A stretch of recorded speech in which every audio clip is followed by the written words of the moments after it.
It's not really a Hunter Biden scandal. It ends up being a Joe Biden scandal that we now know was true. And our media, our social media, corporations that run the information, that control the information that people hear and see around the world, we now know that they worked very hard to cover it up. So that's a pretty big scandal coming forward there that, of course, you won't hear about on mainstream media. But on top of that, I kind of want to, well, actually below that, I want to get into the deeper levels of it. So I never like to just sit in the, Hunter Biden did something stupid because he's so stupid.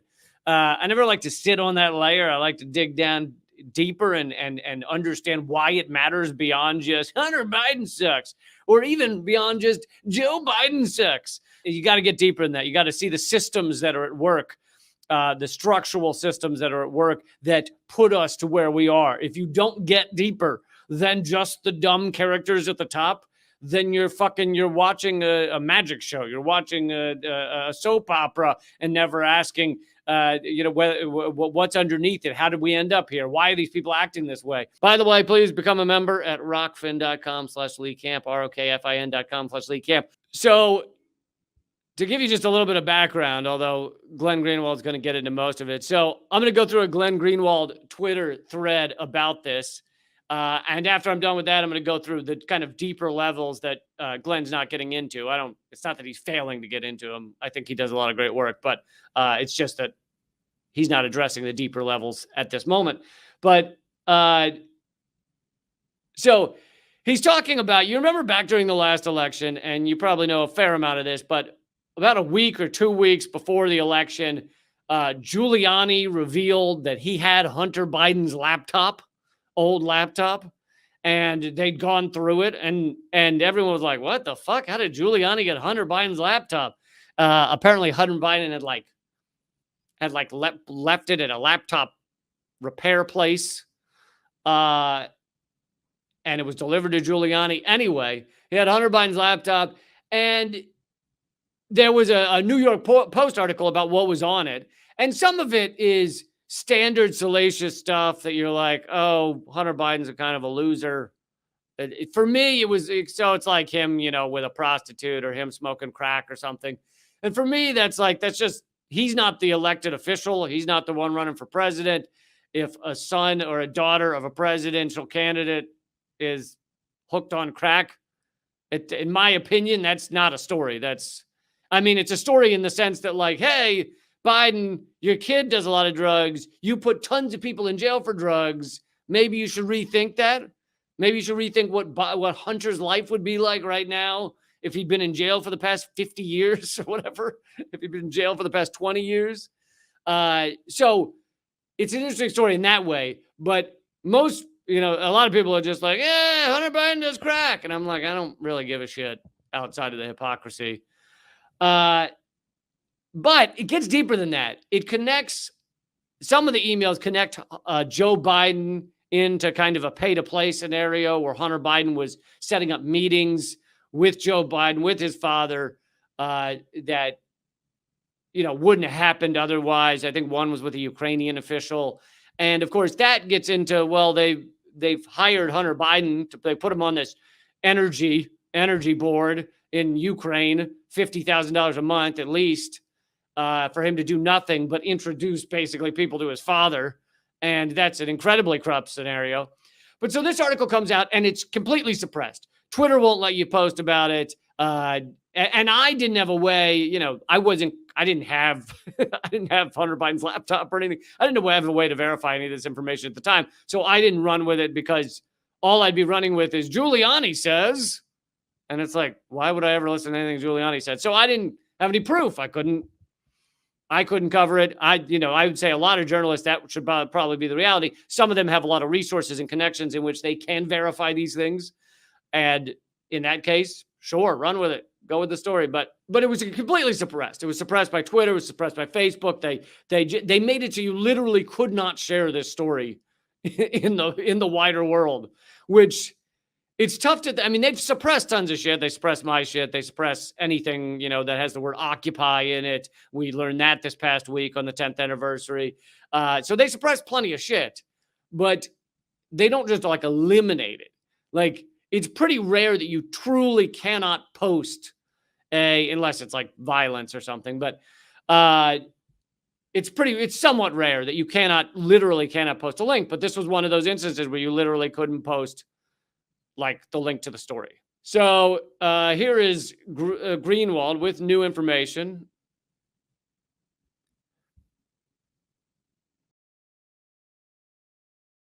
All right, so Politico reporter Shrek Reports has a new book confirming emails from Hunter Biden's laptop about Joe Biden's business deals in China and Ukraine are genuine. People complaining about pre-election censorship by Google in Russia cheered big tech's censoring this reporting. So basically, he's saying that people who were complaining about election censorship in Russia were cheering this type of censorship. And here's an excerpt. The Biden book out today finds evidence that some of the purported Hunter Biden laptop material is genuine, including 2 emails at the center of last October's controversy. A person who had independent access to Hunter Biden's emails confirmed he did receive a 2015 email from a Ukrainian businessman thanking him for the chance to meet Joe Biden. The same goes for a 2017 email in which a proposed equity breakdown of a venture with Chinese energy executives includes the line 10 held by H for the big guy, ? So H would be Hunter, the big guy would be Joe Biden, I guess. This person recalled seeing both emails, but was not in a position to compare the leaked emails word for word to the originals. Emails released by a Swedish government agency also match emails in the leaked cache. And 2 people who responded with Hunter Biden confirmed emails from the cache were genuine. So this new book is confirming that all these things were true so far. Glenn Greenwald says, I have a copy of the new book, and here are 2 points from it. Well, he says kudos to him for doing a good journalistic work. And number 2 is big tech Democratic censorship of this story before the election was a grave assault. As a reminder, this is what happened. It was obvious from the start that the Hunter documents were authentic. I don't know about obvious, but it seemed likely. They concerned Joe's activities, not Hunter's. So it wasn't just Hunter's activities. It was Joe Biden who was running for president. The CIA lied, saying it was Russian disinformation. So the CIA at the time put out a statement saying that this Hunter laptop stuff was Russian disinformation. Big tech and media united to censor the reporting to protect Biden. And then Glenn Greenwald, the co-founder of The Intercept, who has now left The Intercept because he was censored about this story. He was trying to write about it and they wouldn't let him, and so he left. He says, one last reminder, Intercept, founded in 2014 before the current editors arrived to be adversarial to the CIA security state, used an ex-New York Times reporter to mindlessly endorse the CIA lie that the Hunter documents were Russian disinformation out of desperation to help Biden win. The Intercept was founded on the view that it was urgent to have media outlets adversarial to the CIA's lies and to counteract the New York Times form of reporting, meaning being a fucking stenographer for the CIA. Instead, its new editors hired New York Times reporters to oversee coverage and endorse the CIA's lies on October 21st. It's so easy to recognize and denounce the censorship, repression, and propaganda in distant countries we're taught from childhood to hate, like Russia. It's much more difficult and more important to recognize it in our own. Pre-election censorship of this story was a disgrace. One final point, when Facebook announced that it would algorithmically suppress this reporting, it did so through a lifelong Democratic operative named Andy Stone, who claimed it was being done only until they did a fact check on the documents. The fact check never came. Why? Because the documents were real and they didn't want to say that. And here's the tweet from Andy Stone at the time. This is October 14th, 2020, 2 weeks before the election, or maybe 3 weeks. While I will intentionally not link to the New York Post, probably because you're also not able to, because the algorithm won't let you, I want to be clear that this story is eligible to be fact-checked by Facebook's third-party fact-checking partners. In the meantime, we are reducing its distribution on our platform. Amazingly, Facebook and Andy Stone, having interfered in our elections by suppressing a story that the CIA, The Intercept, and other media outlets lied about by claiming it was Russia disinformation, now refuses to answer questions about the outcome of that fact check. So, as you can see, this stuff has now been proven true. It was likely true at the time. I mean, people knew it was likely true at the time. Facebook heavily suppressed it, and it shows corruption. It shows Hunter Biden arranging meetings with his father, who was vice president at the time, or at least former vice president, if these were during the Trump years. I guess it was during the Trump years, so at least former vice president. Still very powerful, obviously, in the American government and the American oligarchy. And Hunter Biden was doing that while being paid by a massive Ukrainian oil company. He was being paid $50,000 a month, even though he had no experience in oil companies. And so I've talked before about the different levels of reality, kind of. And I know that resonated with a lot of you. It's incredibly important. And so I thought I'd break this story down on, I think last time I said the 4 layers of reality. But as I said, even back then, obviously there are more than 4. I was just giving 4. But so these are about the 5 to 6 levels of reality of this story. You've got the surface level, which is most of everything I just read you, right? Hunter Biden, corruption, Joe Biden, the fact that it was covered up by media outlets. So that's a scandal in and of itself. You don't have to go any deeper to be like, that's a fucking scandal. That's a scandal on so many levels. That's surface level. Then you go down one more step deeper and you get to the fact that I'm not making it okay. I'm just saying this should be known. This is standard corruption of our elected officials. This is, fucking Clinton's deals. Obama paid $400,000 for like 1 or 2 speeches. I think 1 speech within, a month of leaving office. He's by Wall Street. Sorry, a speech to Wall Street. So he's basically getting paid off for all the good he did for big banks and Wall Street within a month of leaving office. He avoided doing it while in office because that might look bad. But the moment he steps down, he runs to Wall Street, he gives a speech, they go, here's your sack of money. I mean, honestly, like, do you need that broken down for you? That's fucking Wall Street paying off their employee who did them well while in office for 8 years. And that was 1 speech. He's made millions since then, obviously millions upon millions, but that was 1 speech. This is general, the one step deeper is this is general corruption. This is how our system works. Our oligarchs are doing this all the fucking time. This is how they work.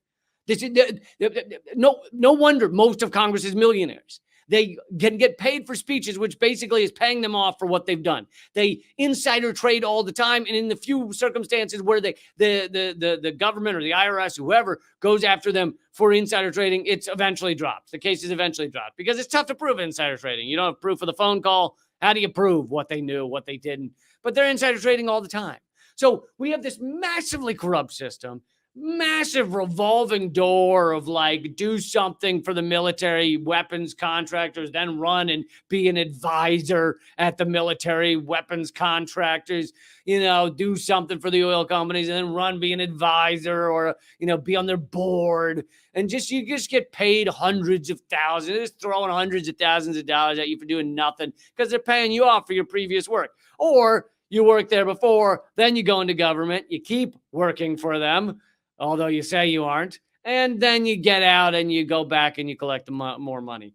The revolving door is just mass corruption. So the Hunter Biden emails proved corruption.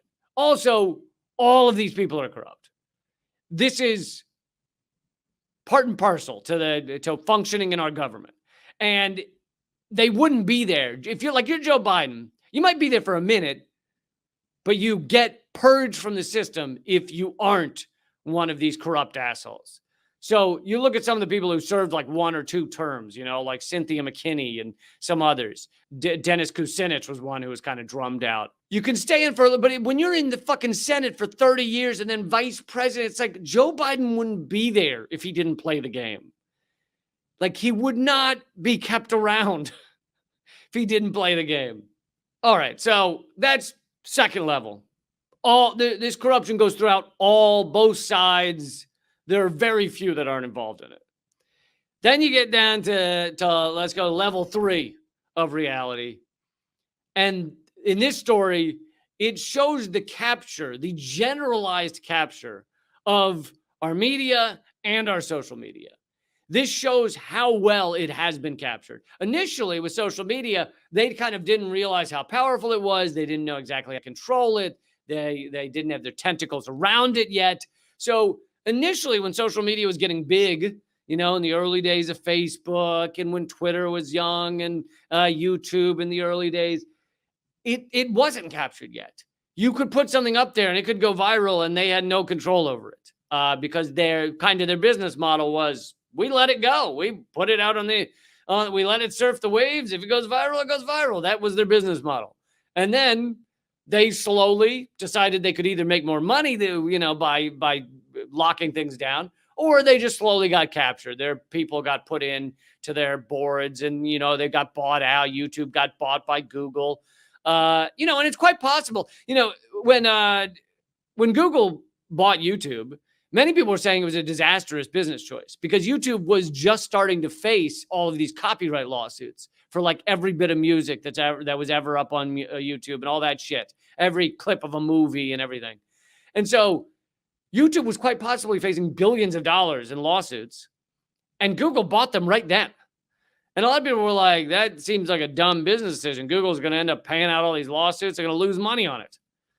But no, there was a deeper thought process than that. It's not just about making money. Of course, they ended up making plenty of money on it, but it's not just about making money. It was about capturing the system, locking it down, making sure that when push comes to shove and they need to shut down social media, like with this Biden story, it's all handled.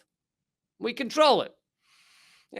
Google and their friends, Amazon, Facebook, and to a lesser degree, Twitter, but Twitter's pretty much been captured as well. I mean, the day they deleted 800 accounts from Facebook that had important,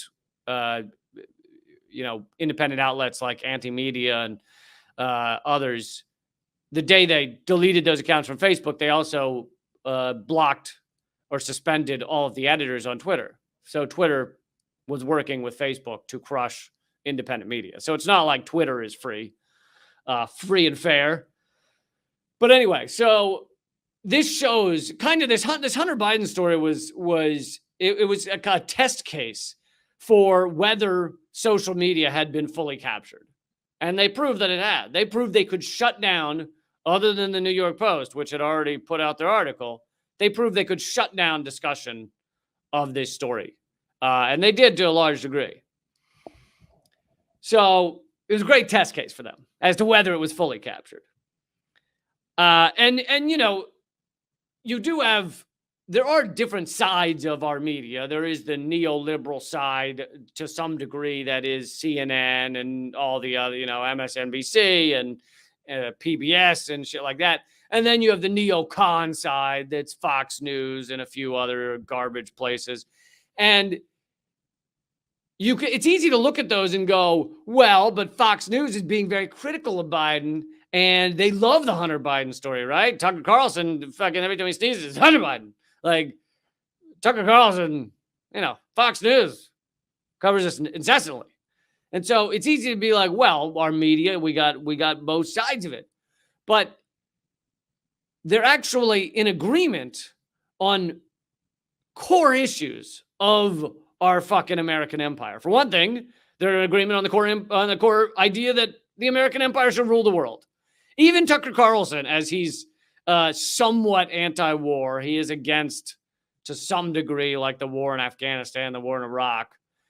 He claims he changed his mind when he went to visit Iraq, and all of a sudden he became anti-war. Whatever, doesn't really matter whether he believes it or not. So that is nice to see a little bit of anti-war discussion coming from someone on media, but he's not against the American empire ruling the world. And he'll do story after story trashing other countries in order to feed into toxic nationalism, feed into and prop up American hegemony. So that, in my opinion, that's not anti-war. You can say we shouldn't be in Iraq, but when you're out of the other side of your mouth going, but let's bomb a lot of African people, that's not anti-war. So my point was just, it's easy to think that there's two sides to these media empires, but there's two sides on like whether they complement Joe Biden or not. There's not two sides on whether capitalism is destroying the earth. Instead, there's no side that says that, right? There's no side that's critical of consumerism. No side that's critical of large corporations. No side that's critical of all the advertisers that are paying their bills. So you have maybe two sides in terms of like the personalities at the top of this system. AOC and Ted Cruz and, and Hunter Biden. You have two sides on that shit. But you don't have two sides on these deeper levels that I'm getting to right now, which is obviously the more important, hence deeper. They are the far more important issues, but you're not going to get two sides on those. Okay, so that was layer 3. Now we get into layer 4, which is the fact. So we started off with a Hunter Biden story about Joe Biden, corruption, etc. Right before the election, right, against Trump. And level 4 is believing that elections matter that much. They do matter to some degree on certain smaller issues. Doesn't mean those issues aren't sometimes important. It doesn't mean I don't want to see marijuana legalized and gay people get married. But if you're talking about survival of humanity, then those are by definition smaller issues. And so they do matter on some of these issues, but in the larger sense, elections don't really matter. The system is captured by these two parties. It's captured by two ravenous capitalist parties that are really one party that promote endless war, promote environmental destruction, promote fossil fuels that are killing all of us, promote the big banks running wild, endless debt, the idea that money should rule lives and that it's all that matters. All of that is promoted by these two parties that are really two sides of the same coin. And I'm not saying don't vote, because I believe, especially in local elections, you can have some influence, but voting should be a tiny, tiny bit of what you talk about or what you worry about. You go in on your voting day and you vote, and that's it. And really, you should talk about it that day, okay? I'll give you that. On voting day, on election day, you can talk about it. All other days, fuck off. Like, talk about something more important. So even though I started this video about Hunter Biden, now I'm getting to the real shit. The real shit is Hunter Biden doesn't fucking matter. Joe Biden, in most cases, does not matter, because we have a military-industrial complex that is making most of these decisions without him. Even when Trump did something that was against the military-industrial complex, they managed to stop him anyway. When he said, let's withdraw from Afghanistan, when he said peace with North Korea, when he said withdraw troops from Syria, they stopped him anyway. So is he really making the decisions? Is Congress really making the decisions? They're supposed to make decisions of war, but they don't. They haven't declared war since what, Vietnam or something? They don't make war decisions anymore. So who's making them? Well, the Pentagon. The Pentagon just runs it. And it's fucking scary, but those aren't elected officials, right? So if elections mattered, then we'd be electing the people making these decisions, but we're not, to a large degree. So anyway, again, I'm not saying elections don't matter at all. I'm saying we talk about them about 95% too much. So all of us freaking out about Hunter Biden is idiocy, to put it lightly, to be polite. I like to be polite on these videos. All right, so let's get down to I'll mostly make of this the last one, but level 5. This capturing of our media, this capturing of the presidency and everything else, in that they're all corrupt, corruption runs wild, you know, they're serial sexual assaulters, and it doesn't stop them from holding these positions. This is not, and they're all incredibly wealthy, incredibly rich. I mean, we're not talking like a 1 millionaire. We're talking, do any of these people have less than 10, 20, 30 million dollars? What is Nancy Pelosi worth? 114 million or something? Trump brags that he's worth 10 billion, but I think he's legitimately worth 3 billion or something. But anyway, the capturing of these systems, of social media, of regular media, it's not a fluke. It's not an accident. It's not like, whoops, damn it, big corporations have put social media on lockdown, and now an important story comes out and they can shut it down. This is not a fluke. This is how the system of capitalism works. The capital, those with the most capital, take over the systems that can be threatening to them, that can be even mildly threatening to them. So they took over media a while back. They made sure that it was owned by a tiny number of incredibly wealthy, multi-billionaires. What are multi-billionaires going to do? They're going to put forward news that helps multi-billionaires, mainly. So and even when that's not true, they might allow some light adversarial discussion, but they're not going to allow anything that's truly threatening to them. And so that's what we see on our mainstream airwaves. And that's how capitalism works. It is the most power is in the hands of those with the most capital, and they take over the systems. They either corrupt them, put them out of business, or infiltrate them. They capture the systems that are even slightly adversarial to them. So we see this with social media, which I just went through. Used to be more free, used to be more fair because the internet was a little freer. They hadn't locked it down yet. And now with some side competitors, that they have not viewed as threatening yet, it's been captured. And they were able to shut down this Hunter Biden story when they felt like it because it was dangerous to them. So the fifth level is, this is not surprising. It's not a fluke. It's not an accident. It's not a whoopsie. It's not, oh, if we just did this or this right, then this wouldn't happen. No, it's how capitalism works. So welcome to the show.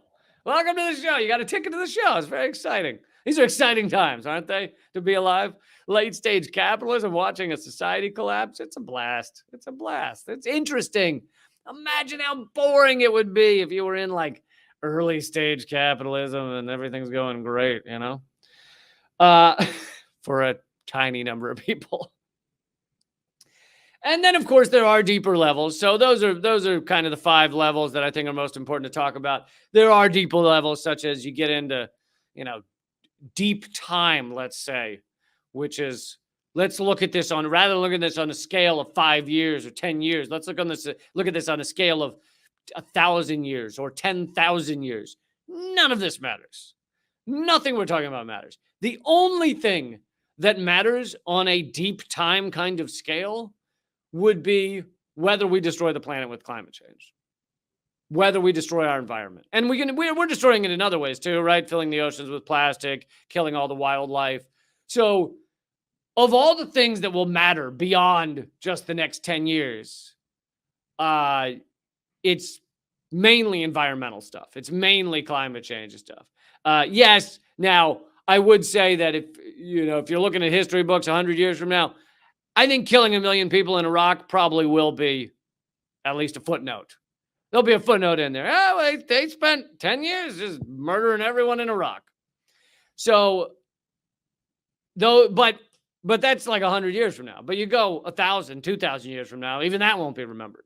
So you get into deep time or big time, and it's mainly about, are we taking care of this planet in such a way that it services our great grandkids? And I think that's an important thing to think about right now, because I think if we actually thought like that, if that was a thing that was important to us on a daily basis, I think we'd live differently. I think we'd live very differently. I think we'd treat people differently. And I think we'd talk about more important shit rather than just talking about this person said this thing. But yeah, so there's how you can take a story that is kind of the talk of the day, like Hunter Biden scandal, and you address it, but you also get to the deeper shit. Because I don't want to just say don't address it, because then you sound like you're avoiding it. Like, oh, Hunter Biden's all cool, and Joe Biden's corruption's awesome, and I don't want to talk about that. Then it sounds like you're avoiding it. But you can address it, but then you also got to get to the deeper shit, which I think most shows don't do. Most shows, even ones I like, even when, people I like, people that I think are their heart's in the right place, trying to do the right thing. I think a lot of them don't get to those deeper issues. So, important thing. So what was that? That was the 5. This time we did the 5 layers of reality. I don't know. Eventually I may have to settle on a number. if I want to make this an ongoing thing. This was the 5.5. We're a little bit to the 6th layer. This is the 5.5 layers of reality. I do like layer cakes because, there's always more to get to. So, all right. Well, that is the show. Thanks for joining me for Moment of Clarity. I hope you'll take a second to become a member at rockfin.com/LeeCamp, ROKFIN.com/LeeCamp. Any donations, if there were any donations in the super chats, all of those go to people who are struggling right now, who need a little help.